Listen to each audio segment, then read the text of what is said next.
আসসালামু আলাইকুম, শুভ সকাল। কেমন আছেন আপনারা সবাই? নতুন আরেকটি ব্লগ নিয়ে আপনাদের মাঝে আসলাম। আশা করি ভালো লাগবে। আজকে রাত্রেবেলা বৃষ্টি হয়ে গিয়েছে, ঠিক রাত্রে না, গত কয়েকদিন ধরে ভোরবেলা বৃষ্টি হয়। আজকেও কিন্তু বৃষ্টি হয়েছিল।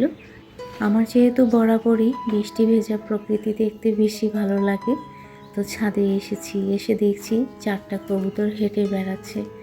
কারণ কিছুক্ষণ আগে আমার বর খাবার দিয়ে গিয়েছে, তো বাকিগুলো খাবার খেয়ে উপরে উঠে গিয়েছে, এই 4টা ছাদের মধ্যে ঘুরে বেড়াচ্ছে।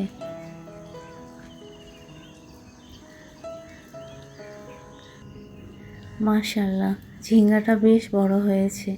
সত্যি কথা বলতে কি, এই ঝিঙ্গা যে গাছে ধরেছে সেটা আমার আজকে প্রথম চোখে পড়েছে, তাও আবার বেশ বড় হয়ে গিয়েছে। তো আমি ওটা তুলে নিলাম। গত দুটো ভিডিও ছিল আমার বিজনেসের উপরে। বিছানার চাদরের ভিডিও দিয়েছিলাম আমি একটা, তারপর শরীরটা একটু খারাপ হয়ে গিয়েছিল। আসলে খুব ব্যস্ততার মধ্যে সময় কাটছে, তো যেহেতু রেস্ট ঠিকভাবে হচ্ছে না, যার কারণে শরীরটা একটু খারাপ হয়ে গিয়েছে। তো রেস্ট নিলে আবার ইনশাল্লাহ ঠিক হয়ে যাবে।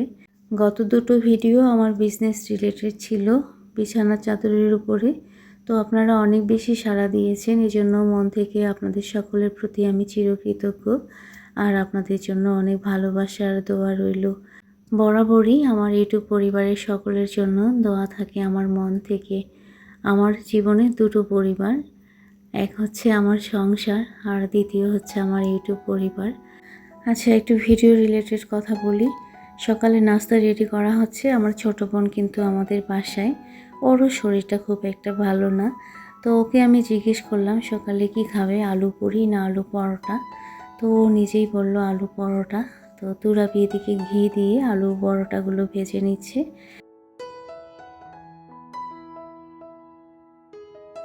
কিন্তু কি আছে পরোটার ভিতরে, কি আছে কিছু বুঝতে পারতেছেন না? আলু? হ্যাঁ, আর বুঝতে পেরেছে, তুর্যও বুঝতে পেরেছে আলু পরোটা। খেয়ে দেখো আলু আছে কি নাই।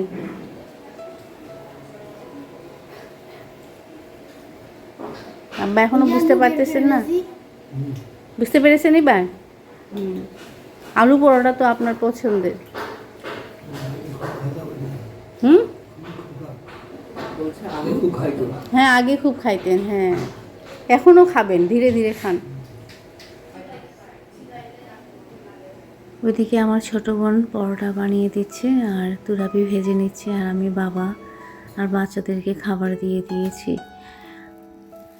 এখন কয়েকটা পার্সেল রেডি করে নেওয়া হবে।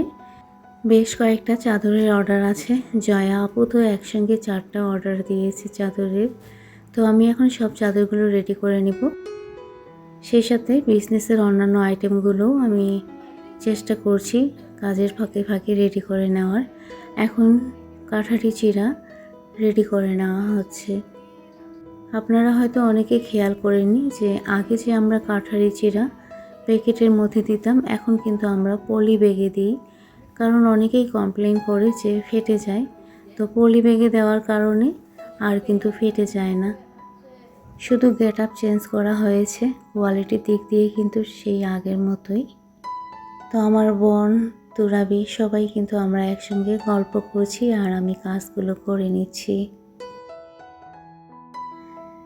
এই যে খেয়াল করেন, এগুলো হচ্ছে কাঠারি চিরা। কাঠারি চিরা একটু চিকন হয় আর আঠাশ চিরা একটু চ্যাপ্টা হয়। যেহেতু শরীরটা একটু ভালো যাচ্ছে না, তো ছোট্ট একটা ব্লগ নিয়ে কিন্তু আপনাদের মাঝে এসেছি। তো আপনাদেরকে রিকোয়েস্ট করব ভিডিওটা স্কিপ না করে আমার সঙ্গে থাকবেন। আসলে আপনাদের সাপোর্টের মাধ্যমে কিন্তু আমি নিজেকে অনেক বেশি অনুপ্রাণিত করি আর নতুন নতুন কন্টেন্ট বানাই। এই শরীর নিয়ে আমি যে কাজ করি আপনাদের সেটা দেখতে ভালো লাগে। এটা কিন্তু এক ধরনের মেসেজ যে অসুখ হলে যে কোনো কাজ করা যাবে না, শুধু বিছানায় শুয়ে থাকার লাগবে, এটা আমি মোটেই পছন্দ করি না। তো আমি চেষ্টা করি নিজেকে সব সময় কাজের মাঝে ব্যস্ত রাখা। আর আমি মনে করি যে ব্যস্ততার মাঝে থাকলে শরীর মন দুটোই ভালো থাকে।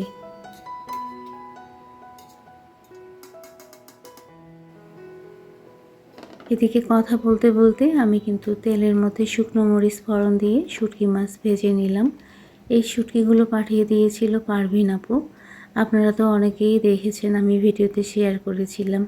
এতদিন ধরে এগুলো ফ্রিজের মধ্যে ছিল, সেভাবে আসলে সময় হয়ে উঠছিল না যে শুটকি মাছটা রান্না করব। কারণ এটা রান্না করতে গেলে যথেষ্ট ধৈর্য সহকারে সময় দিয়ে রান্না করতে হয়।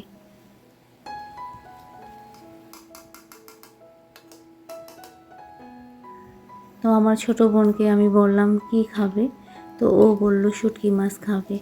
তো ওর পছন্দ অনুযায়ী আমি শুটকি মাছ রান্না করছি। শুধু শুটকি মাছ না, গত কয়েকদিন ধরে ও যেরকম পছন্দ করতেছে আমি সেভাবে রান্না করে দেওয়ার চেষ্টা করছি, এই আর কি। তো সব মশলা দিয়ে আমি খুব ভালোভাবে এখন কষে নিচ্ছি। আর শুটকি মাছগুলো খুব ভালো ছিল, খেতেও অনেক টেস্টি ছিল। আমি যেহেতু খাওয়ার পরেই ভয়েস দিচ্ছি, শুটকি মাছগুলো আমি কিন্তু ঝুরি ঝুরি করে নিয়েছি। আজকে আমার ঝটপট শুটকি মাছ রান্না করা হয়ে গিয়েছিল, কারণ আপু যে পাঠিয়ে দিয়েছিল খুব ভালোভাবে পরিষ্কার করে কেটে পাঠিয়ে দিয়েছিল। আমি শুধু গরম পানিতে কয়েকবার ধুয়ে নিয়েছি।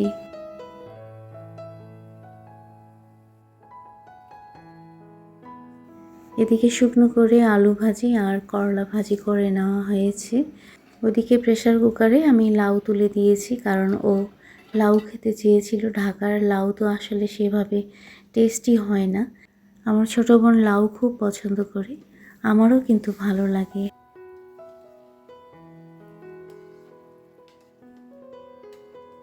বেশ পরিমাণে শুটকি মাছ ছিল, আমি কিন্তু সব রান্না করিনি, কিছুটা তুলে রেখেছি, আরেকদিন রান্না করে নেব।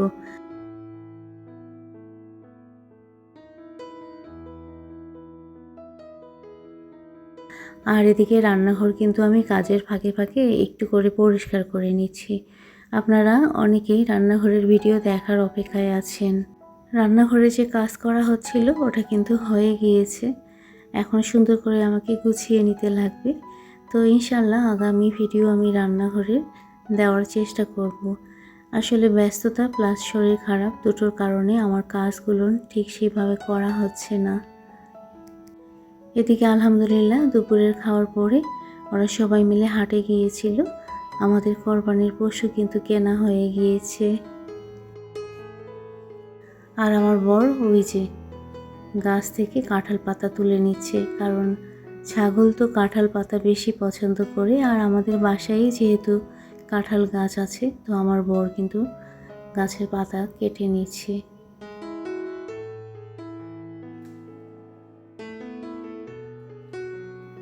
আপনারা কে কোথায় কোরবানি করবেন? আমার মনে হয় কোরবানিটা অনেকেই গ্রামে গিয়ে করে নিজের বাসায়। আর অনেক আপু আন্টিরা কিন্তু গ্রামে চলেই গিয়েছে। এই যে আরাফ কাঁঠাল গাছের পাতা খাওয়াচ্ছে ছাগলকে, ঠিক ছোটবেলায় তুর্য এইভাবে খাওয়াতো। তুর্য, আরাফ, আমার বর আর বাবা চারজনে মিলেই কিন্তু হাট থেকে আমাদের কোরবানির পশু নিয়ে এসেছে।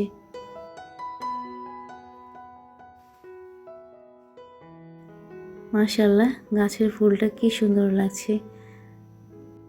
বাইরে কিন্তু বাতাস, আমি যে ভয়েস দিচ্ছি এখনও কিন্তু বাইরে বাতাস।